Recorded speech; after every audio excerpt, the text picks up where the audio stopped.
guys, magandang araw sa ating lahat. Ito, i-DIY ko yung pagpapalit ng filter sa ating tubigan para makita ninyo kung paano mag-DIY kasi wala akong regular na technician para magpapalit ng mga filter para mapanatili natin yung ganda ng lasa ng tubig at maiwasan yung reklamo ng ating mga customers. And guys, yung papalitan natin ngayon, i-DIY natin ito number 5, number 10 para sa raw materials. Ito naman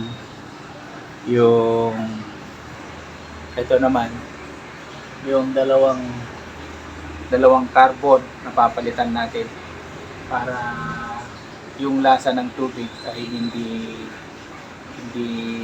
magbabago, laging masarap. And then ito yung hindi natin papalitan kasi yan yung LED light niya. Mamaya darating yung pinabili ko. Ang palit natin ito guys, every 15 days. Itong para sa raw materials. Ito naman para sa product. Ang palitan ko dito ay tuwing isang buwan kasi medyo mahal din ito at saka magandang brand. Magandang brand siya. Para mapanatili natin yung kalinisan at kagandahan ng lasa para maiwasan natin yung reklamo sa ating kliyente. So far ngayon, wala pa naman akong sa tagal ko ng business na to, wala pang reklamo naman na natatanggap ko sa aking mga kliyente. Ito guys, ipapalitan na filter. Yan yung ipapalit kong filter para mapanatili natin yung lasa. Ito, katulong ko yung mga bata ko dito sa tubigan para palitan namin. Lika, lika. Palitan natin. Palitan natin dalawa. Yeah. Video. Ito ang papalitan natin.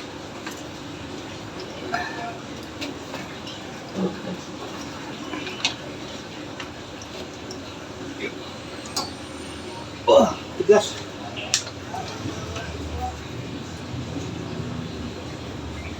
Hangin. Ya. Sipit ng hangin niya. Ya.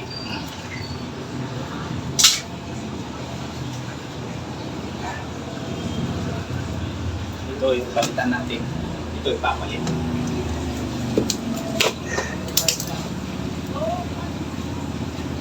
Number 5 or number 10.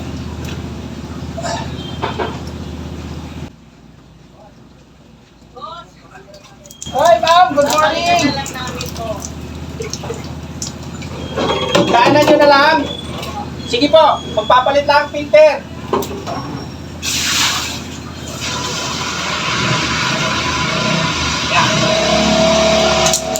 May filter tayo. Guys, tingnan nyo. Madumi na. After 15 days, so kailangan natin palitan na to. Iba na kulay.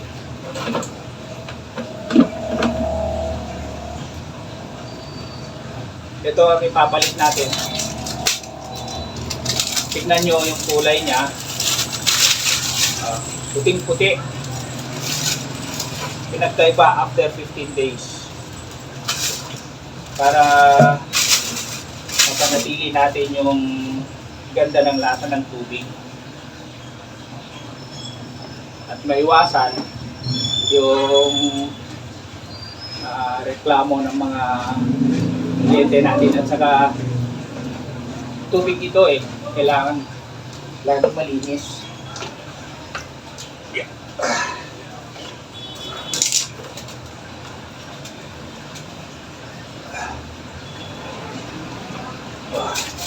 Uy, medyo malinis pa ito pero kailangan na natin palitan.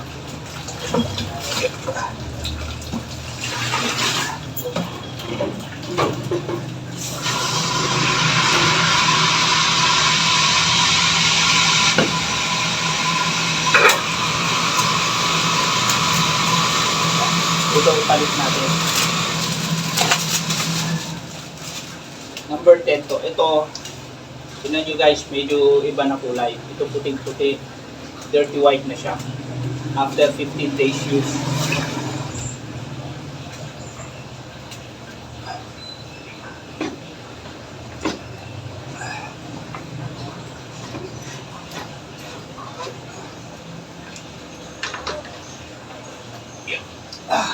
DIY ko na lang to guys kasi wala akong regular na technician. Mahal kumuha ng technician. Tingin lang nila 1,500 na kaagad. Kaya kailangan natin magtipid. Kung kaya natin i-DIY, i-DIY natin.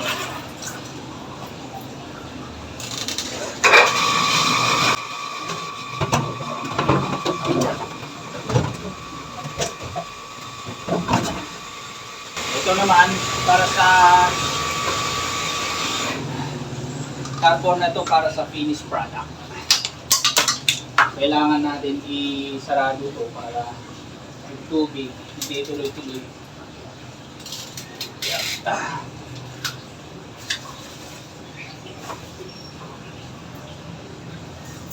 Kaya ginagawa ko to bago ako pumasok sa office ko.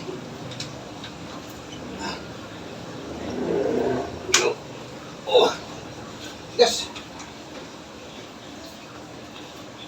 Yo.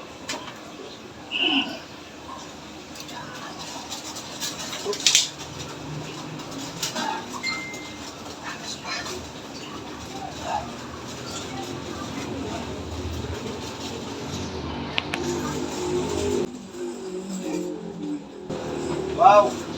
Wala na. Siya. Tutok na yung ano niya.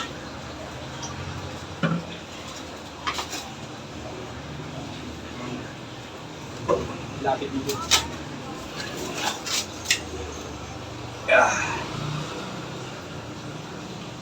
Kailangan natin ilagay ito. Dalawa po. Ay po. Wait lang sir. Papalit lang ako ng ano sir. Filter. Mga ano lang sir, siguro, mga 10 minutes. Sir, thank you. Okay, thank you. Guys, hindi natin naloadan yung isa kasi mapalit muna tayo ng filter. Tingnan nyo guys yung ano, pinagkaiba. After 1 month use, maitim. Ito yung clear na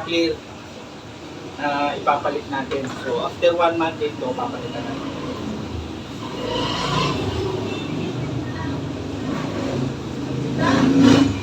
Kasi pag hindi rin napapalitan ito, babago ang lasa ng tubig. Hindi siya masarap. Yeah.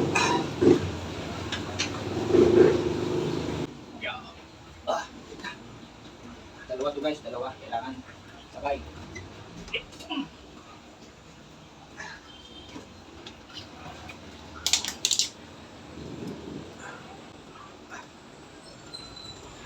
Kailangan natin mag-DIY. Ito natin.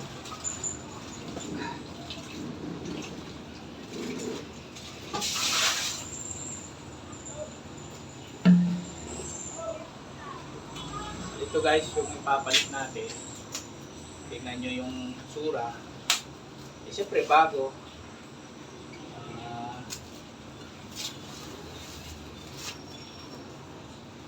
Ayan. Ito kanina yung tinanggal natin.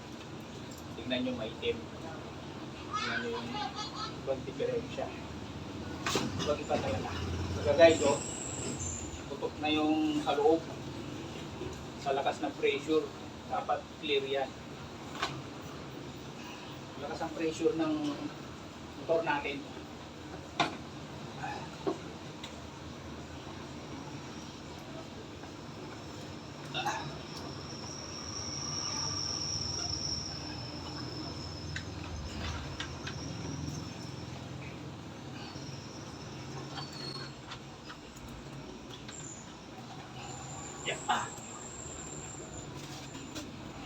Ito na guys, yan na yung palit natin.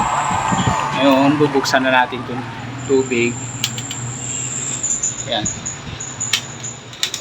Yan. Mandar na yung makina.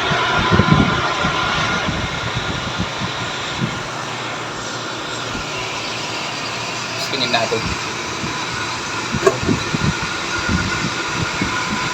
Tingnan natin kung matap yung makina. Tatarga pa ng tubig.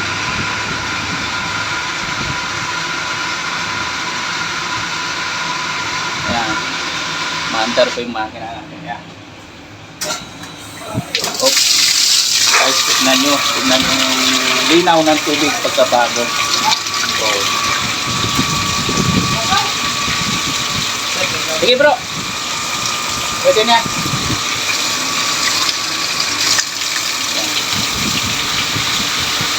Lakas na yung pressure.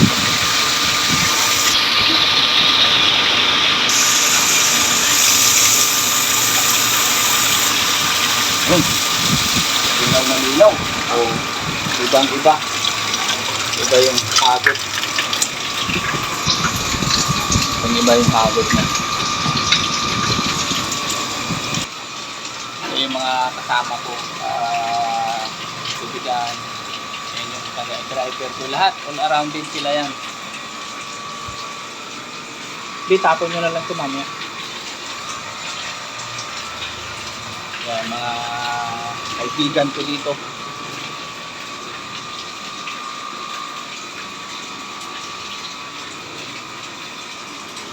Ayun, tumaas yung ano niya, tumaas yung level niya dahil malinis eh.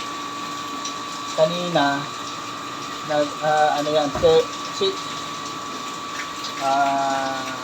liters per gallon. Ito na yung sa product. Ito yung sa raw materials niya kanina. Ngayon ito nagiging 8. So tumaas na ngayon ng dalawa. Tumaas ng 2 liters per minute. So ito naman, ayan, yung row niya. Ito yung tapon. Kanina 7, ngayon nagiging 8 kasi nalinis na to.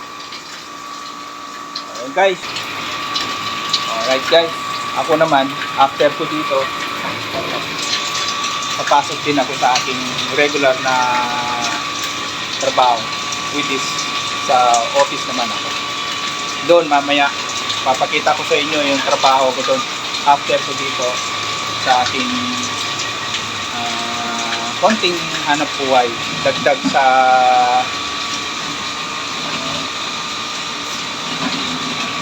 income. Ika nga. So, yung mga aking kasama, sila yung tao dito sa store pagka nasa office ako. Ayun.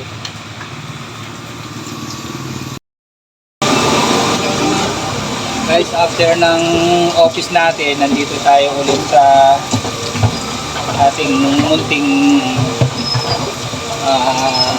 negosyo. Ito, naghugas tayo ng galon. At tatarga tayo ng tubig. Ito, huhugasan natin yung galon. Ganito ang ginagawa ko pagka tapos ko sa office at nandito ako sa ito tambayan ko, nandito ako sa tubigan para makatulong sa mga bata ko. Ito nabili ako anin.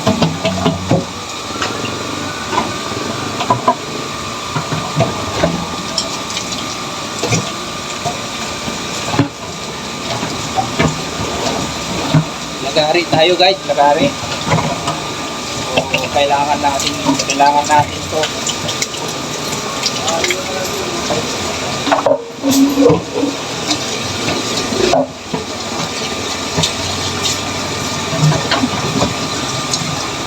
So, kailangan natin galon.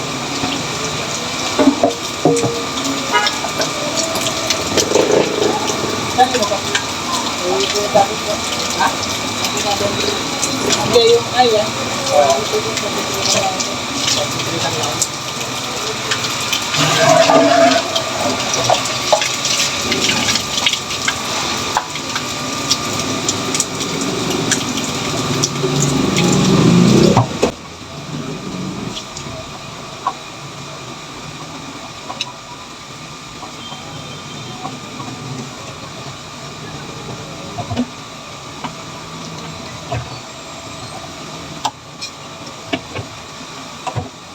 Kailangan kasi natin hugasan yung food, yung galon ng maayos.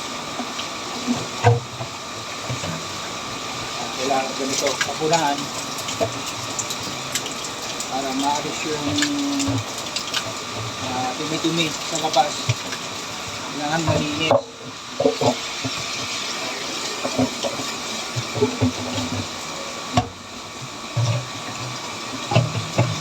Bago natin lagyan ng tubig kasi ito na yung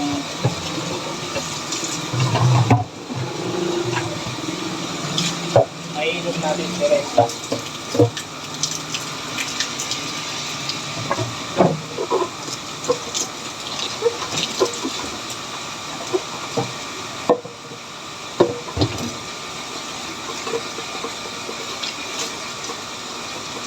Hindi na ako nakapag-vlog kanina sa office kasi maraming tao, kaya naman.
Buksan mo kasi yan mo, upuan mo. Yan. Para hindi ka mahirapan. Yan mo na yan. Lagay mo muna dyan, lagay mo muna dyan. Mahirapan ka lang. Ayaw pa yan. Mamaya, ilagay nyo sa ano. Lagay nyo sa side sa diba, sa ilalim. Wala namang magkakalang dyan. Kasi pagka nag-deliver yung ano doon, wala yung time pick up, di ba? Mawawala na yan. Wala nang kapalit. Ha? Wala nang kapalit yung K9. Tapos yung sa podium wala na. May kapalit lang doon, baka 20 lang. Kaya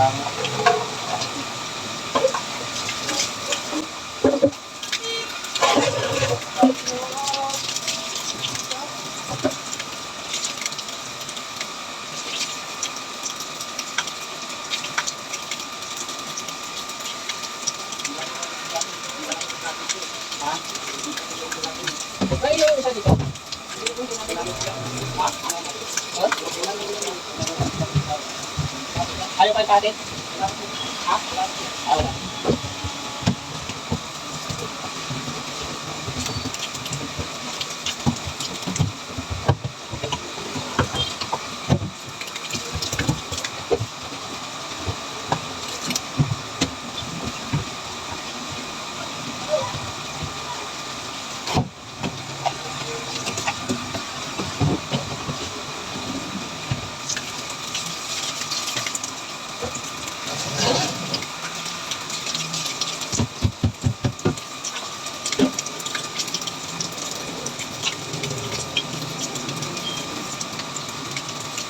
Guys, bago lang kayo sa aking vlog, hindi naman ako ng konting tulong. Pa-subscribe and share. Mag-comment lang kayo kung ano, kung meron kayong comment sa baba na aking video.